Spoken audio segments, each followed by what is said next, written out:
There was one guy, I remember I said to him, listen, I just want a man that's had all his fun. Go and do what you want with Brenda, Susie, Sally. But listen, by the time you come here, just be ready to be happy with this, okay? This guy was like, yeah, man, I'm done. He was telling me, I've been to LA, I've done this, da, da, da, da, da. I'm good. Man, he wasn't done. He wasn't done. Why would you lie? Just do your thing then. Why present yourself as something you're not? Okay, I hear you. But that's the thing. The example I've given is a rubbish one because you're going to be like, why would you expect it's not a rubbish one. Shall I tell you what I think it is? Women, you're not going to like this. Oh, no. I'm going to tell you the truth. That desire never goes. And men think because that desire isn't prevalent that it will never come back. That's why he might think, I'm over it. I'm done. Never goes. And he realized, can I just shake your hand just for 1 minute, please? Please. Because, the level of honesty that you're giving right now is enough to set everyone free. Okay? This is a truth that will set you free. Okay, cool. So what it is that when a man is ready to build with a woman, this is a part of him that he has to learn how to manage. So you're saying basically there's a chance that he was genuine in that moment and felt like, I'm done. Yes. Like, I'm good. I've met you. I'm happy. Yes. And then realized down the line, oh God, this girl over here though. And then maybe in that moment realized. Women know men are designed to want to spread their seed. Yeah. From a primal place. Now, we're not just animals, right? Mm. Like, we are intelligent, conscious beings. So we make the choice. That's not an excuse for him to lie and cheat. It's not an excuse. Yeah. But he's been designed this way. Males are designed this way, right? Even in conception, right? The woman is one egg and plenty of sperm. Yeah. Right? That's what we do. Yeah. Okay? So that desire is very innate in men. And I think what can happen, because sometimes men don't think women can handle the truth, men deny that it's a thing. So like, I was talking to my boy the other day about this. Like, tell me what you think. I also think there's also an element, I think, there's no other way to put this. I think on a subconscious level, sometimes women want to be lied to. Let me explain. I hear you. You're with your girl, right? Yeah. And she goes, babe, if I was a hamster, would you still love me? What does the guy say? Of course, baby. Of course I would. You would be mine forever. If you turned into a hamster tomorrow, girl, honey, you're our pet and a new woman is coming in. What are you talking about? Get in that cage, girl. What are you talking about? Get in that wheel. What are you talking about? No, I hear you. Right? But what are you actually asking me right now? Right. Because every time that kind of question comes, guys are like, why is she asking me this question? Yeah, no, I hear you. And and you can tell me what you think. What she's actually doing, she's just looking for reassurance. She doesn't actually think that. Yeah. She's just looking for reassurance. Like, I hear you. I'll be honest, I'm probably get some heat for this. Oh. Go on. So if my girlfriend, sometimes she'd be like, babe, if I get really fat, would you still love me? And I'm like, girl, if we don't have kids and we're not married, I'm gonna get so much hate for this. I'd be like, yeah, I'll still love you, but we just be friends. Oh, that's what you said? Yeah.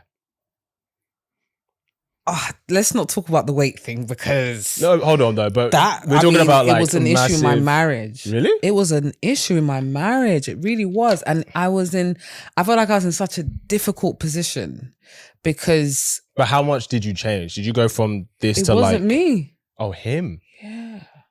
The thing is, if a woman says that, I'd be like, well, fair enough. Like, if one of the reasons that attracted you to him was how he treated himself and took care of himself, and then you lose attraction to that because he then puts on, like, I'm talking like a lot of weight. Like, the category changes. I'm not talking like a little bit. That's different, right? Like, because people's weight can fluctuate. Yeah. And obviously, if you're a mother as well, your body's going to change. That's not what I'm saying. I'm talking like, you were a fitness girl and...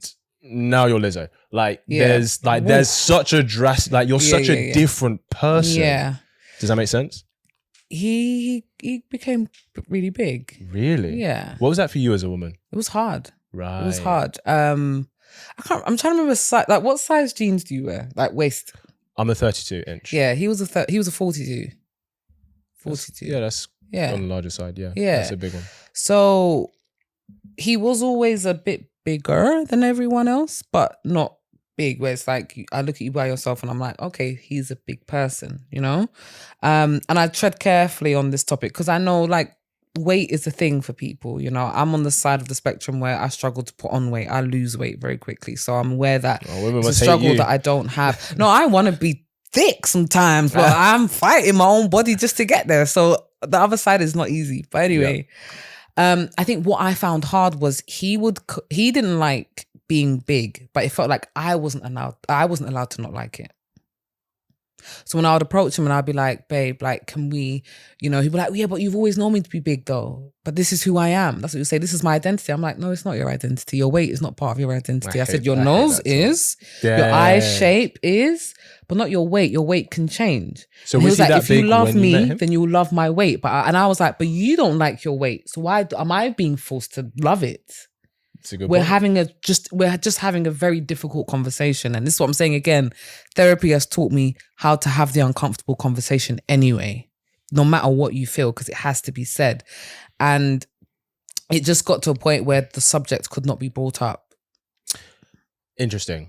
And personally, what you're saying, I resonate with.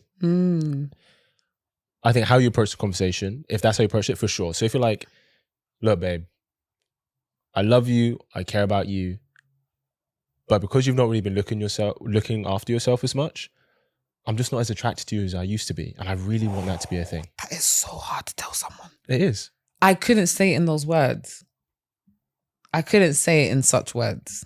How because I knew it would hurt him too much. That's fair. It was so difficult.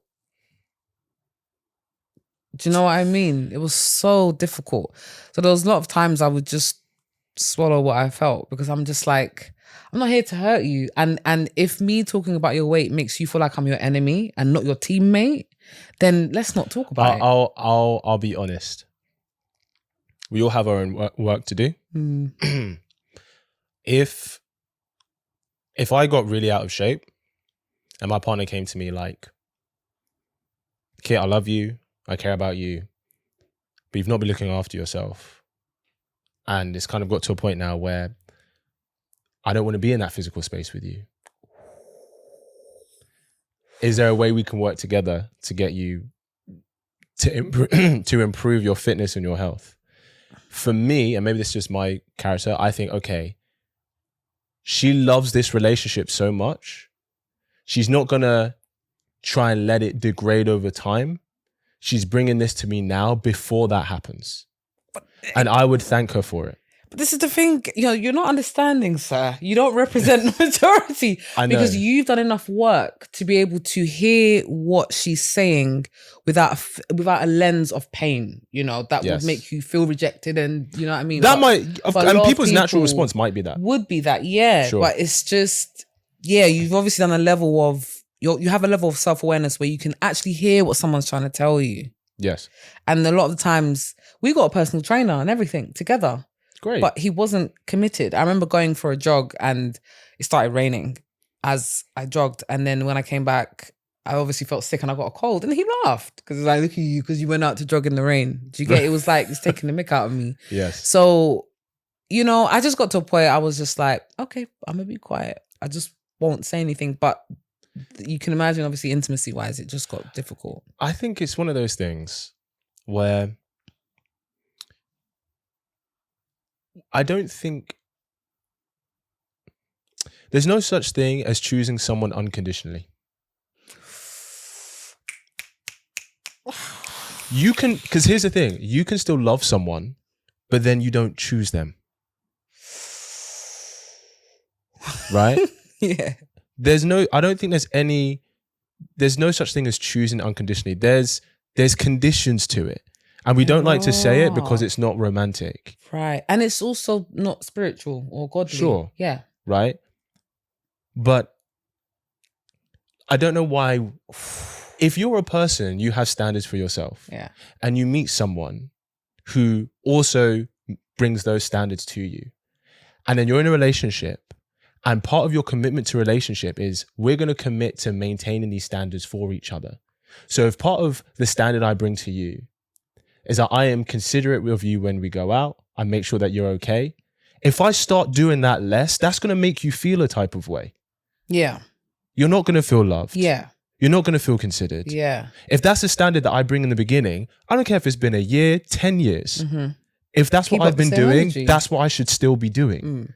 Because my commitment to you is the standard that I bring. Mm.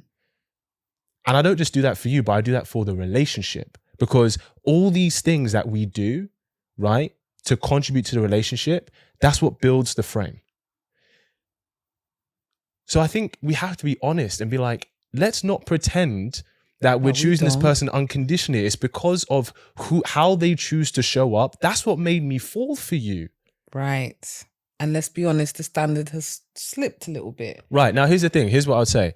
We have to be able to be flexible in kind of the fluctuation of the standards. Right. So like, for example, like I've said to guys, you know, I've talked to guys sometimes, they're like, yeah, if she, you know, has my child and then, you know, she's put on loads of weight, I'm out. And I'm like, well, bro, Allow her, man. like she's had your child, bro. Time, yeah. Like she's had your child, give her time and stuff, and her body's going to change, right? She didn't get there just from eating. Sure. Like, right.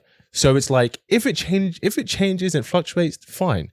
I'm talking like, the standard changes completely. Yeah. Because that means you're bringing a different standard to a relationship that you didn't bring before. Yeah. And there's no sign of it reverting back, by the way. As in, so the standard has changed completely. Yes. And there's no sign that you're trying to get it back to where it was.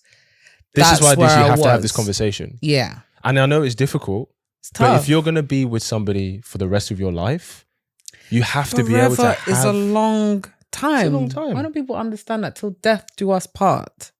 Is a long time. For sure. You're not going to always agree. Yes. You're not always going to see eye to eye, but it's like you just try to compromise where you can. But man, that conversation in that marriage was very difficult. Yeah, it's and it's definitely one of the breakdowns. But you can imagine, I mean, I've been on another podcast before where I've shared my story and the weight thing came up and my God, people came for me. I'm sure.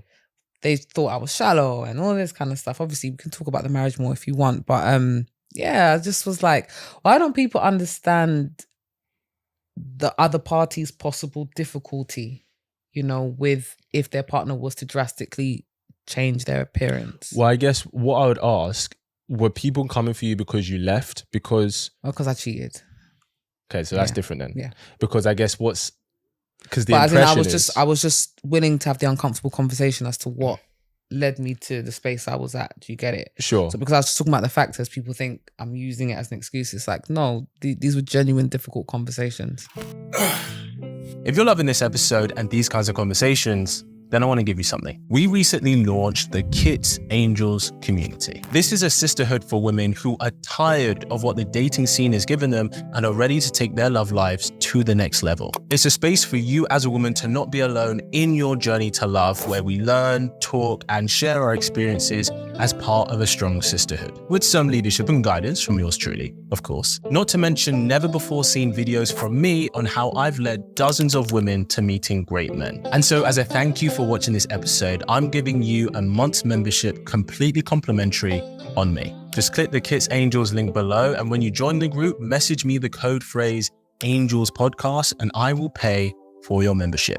Now back to the episode. So what I would say is, even if there were reasons for why you did it, that doesn't justify making the choice. Yeah, and I never was trying to. Do you know what I mean? Yeah. I was literally just explaining what got me there. Because again, I'm willing to have the uncomfortable conversation. Are you open to having that now? Yeah, we can. We can. But I was gonna quickly go on, ask me. Go. This was going back to, you know, the whole women like to be lied to thing. Yes. Yeah. I'm gonna get so much shit for that, but yes. Yeah. Give him shit. I'm joking. I love you really, but I'm saying it how it is. That's why you're here watching, right? Don't ask about the weight thing though. But okay, so I was seeing a guy. Yes. And he would always tell me about girls trying to move to him, send me screenshots, tell me, I went to the shop and this girl da. And it felt like he wanted to get a rise out of me. It just felt like he wanted me to be upset and wanted me to feel jealous. And I literally got to a point, I was like, listen, just don't tell me. I was like, if you're not going with them, I don't need to know. Like, tell me if it becomes peak. If it's like, oh, I kind of met a girl, like, fair enough. But if a girl's moved to you, I don't need to know. I don't tell you every time a guy has moved to me. This man didn't stop. He would still tell me anyway. Do you know what I mean? And I'm just like, why? There's usually two reasons why this happened. Were you guys dating? Were you together or no? Dating. We weren't officially together, but we were dating. You were dating. Okay. So one, it could be because if he feels that you don't like him as much as he would like you to like him, he does that to be like, hey, all these other girls like me this much. You should like me this much too. That's what that is. Or the other reason might be because I actually don't think there's another reason. I think that's the main reason. It's because if he felt that you didn't like him as much as he thinks you should have. And I really did. That's the joke. Sure, maybe internally you did, but maybe he's like, okay, if she liked me this much, this is what I would see. And maybe he felt he wasn't seeing that. That's not saying what he did was okay, but.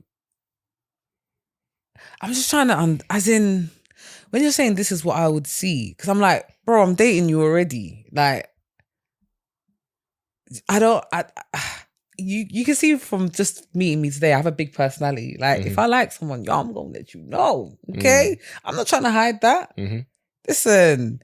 So maybe. It could be that, but it just could be. I felt like he just wanted me to be jealous. He wanted me to be upset. He wanted to get a rise out of me. And then if I did sometimes, then he'll be like, oh, you're doing too much. And wait, okay. I'm so glad that man is out of my life. You know when someone comes into your world to just cause you disturbance?